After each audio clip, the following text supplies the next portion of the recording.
조갑제 TV 시청자 여러분 안녕하십니까? 2025년 1월 23일 새벽 5시 16분입니다. 한반도 인권과 통일을 위한 변호사 모임의 어제 성명서 내용을 제가 소개를 해드리겠습니다. 제목이 법원은 이재명 더불어민주당 대표의 공직선거법 재판을 신속하게 진행하라. 2024년 11월 15일 이재명 더불어민주당 대표는 공직선거법 위반 죄로 징역 1년 집행유예 2년의 형을 선고받았다. 열흘 후인 11월 25일 위정교사 사건에서는 무죄 판결이 났으나 이재명 대표는 12가지 혐의로 기소되어 5개 법원에서 현재 재판을 받고 있다. 이 중 공직선거법 위반 사건의 항소심 첫 공판은 1월 23일 오늘 열린다. 이재명 대표는 자기 대통령 선거의 유력한 후보이지만은 공직선거법 위반 사건에서 100만 원 이상의 벌금형이 확정되면은 피선거권이 없어 대통령 선거에 출마할 수 없다. 설사 대통령에 당선되더라도 재판이 진행되어 유죄 판결이 확정되면은 당선이 무효가 되므로 대통령 선거를 다시 해야 할 판이다. 이 문장이 아주 끔찍합니다. 설사 대통령에 당선되더라도 재판이 진행되어 유죄 판결이 확정되면은 당선이 무효가 되므로 대통령 선거를 다시 해야 할 판이다. 요 대목은 쟁점이 있습니다. 재판이 중단된다는 설도 있습니다. 따라서 유력 대통령 후보의 범법 여부는 국민의 선택인 대통령 선거 전에 가능한 한 신속하게 규명되고 확정되어야 한다. 그동안 이재명 대표는 자신의 사법 리스크를 당당히 돌파하기보다는 노골적으로 재판을 지연시키면서 국민과 법원을 우롱하는 행태를 보여왔다. 공판이 시작되려면 소송 기록 접수 통지서의 송달이 필요한데 이사불명, 폐문, 부재 등의 사유로 송달이 되지 않았고 법원이 직접 집행관을 이재명 대표의 국회의원실로 보내 겨우 송달이 된 사례만 보아도 그렇다. 이번 공직선거법 위반 사건을 맡은 재판부는 예상되는 이재명 대표의 간특한 재판 지연 꼼수에 더 이상 끌려다니서는 안 된다. 이재명 대표는 법 앞에 평등한 한 명의 국민일 뿐 자신이 원하는 때를 골라 재판을 받을 그 어떠한 특권도 부여받지 않았다. 현직 대통령에 대한 체포영장도 집행되고 그 집행을 막았다 하여 경호처 간부들도 특수공무집행방해죄로 체포되는 시대이다. 특히 공직선거법 제270조는 선거법에 관한 그 판결의 선고는 제1심에서는 공소가 제기된 날부터 6월 이내에, 제2심 및 제3심에서는 전심의 판결의 선고가 있은 날로부터 각각 3개월 이내에 반드시 하여야 한다고 못받고 있는데 법원 행정처도 전국 법원에 이러한 기한을 준수하라는 공문을 보낸 바 있다. 반드시 그렇게 해야 된다는 겁니다. 반드시. 최근 서울 서부지방법원이 윤 대통령에 대한 구속영장을 발부하자 흥분한 시민들이 법원 경내에 난입해 난동을 부린 사건이 발생하였는데 나라와 국민들에게 상처를 남긴 불행하고 바람직하지 않은 사태였다. 그러나 한편으로는 왜 그러한 미정유의 사태가 발생한 것인지에 대하여는 법원도 진지한 반성이 필요하다고 하겠다. 유독 이재명 대표의 재판에서만 왜 절차가 한없이 지연되고 일반 시민은 물론 현직 대통령조차도 기대하기 어려운 이상한 결정과 판결들이 반복되어 온 것인지 법원은 국민들에게 뭐라고 설명할 것인가?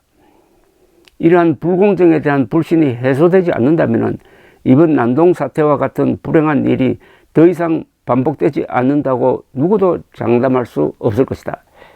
이번 공직선거법 위반 사건 항소심이 3개월을 넘도록 지연된다면 이는 법원이 법을 어기는 법치주의에 대한 배반임은 물론 이려니와 국민 선택의 기준점이 되어야 할 대통령 후보의 피선거권에 대한 재판을 실기하여 나라를 혼란에 빠뜨리는 국민과 역사에 심각한 죄를 짓게 된다는 점을 해당 재판부는 각별히 유념하여야 할 것이다.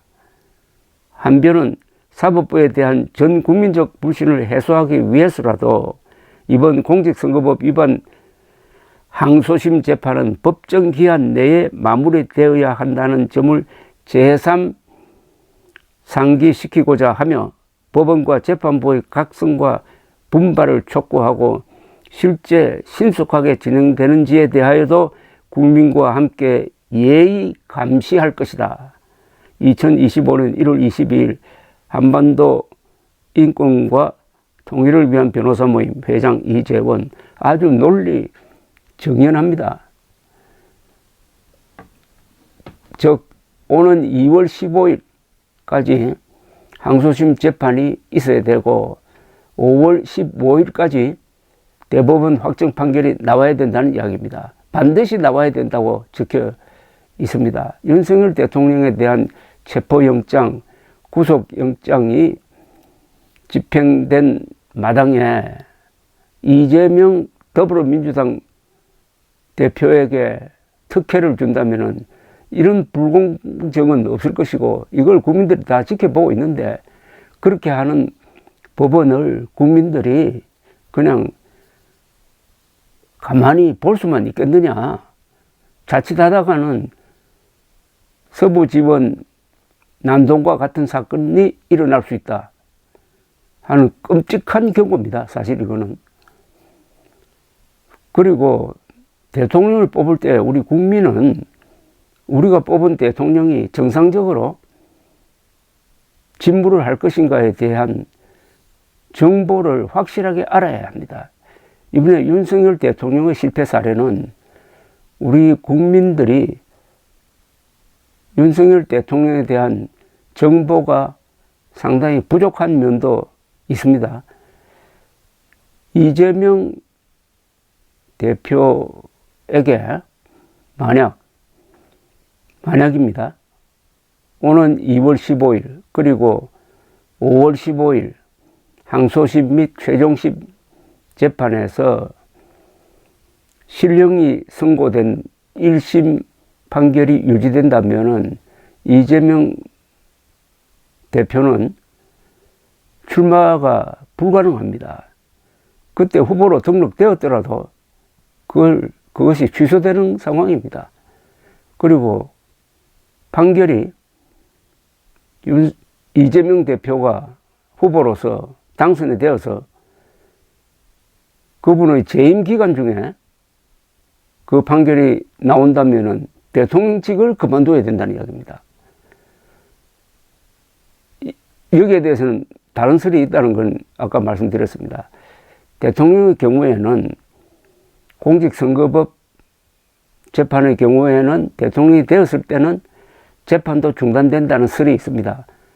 어느 쪽이든 굉장한 혼란과 그에 대한 아주 심각한 대응이 되풀이되는 국가 비상사태가 예견됩니다. 이런 걸 다 감안할 때 리스크를 줄이는 방향으로 가야죠. 그것은 법원이 상식대로, 아니 법에 정한 대로 재판을 하면 됩니다. 그리고 항소심 재판 빨리 하면 되는 거 아닙니까? 박근혜 전 대통령 재판은 일주일에 3번, 4번 하기도 했습니다. 그렇다면은 이재명 대표에 대한 재판도 그렇게 빨리 하면은 2월 15일 그리고 5월 15일 이 시한을 충분히 지킬 수 있습니다. 이게 앞으로 진행될 한국의 정치 일정 중에서 가장 중요한 시간표입니다. 이 시간표대로 해야 됩니다. 법이 정한 시간표대로 해야 됩니다. 감사합니다.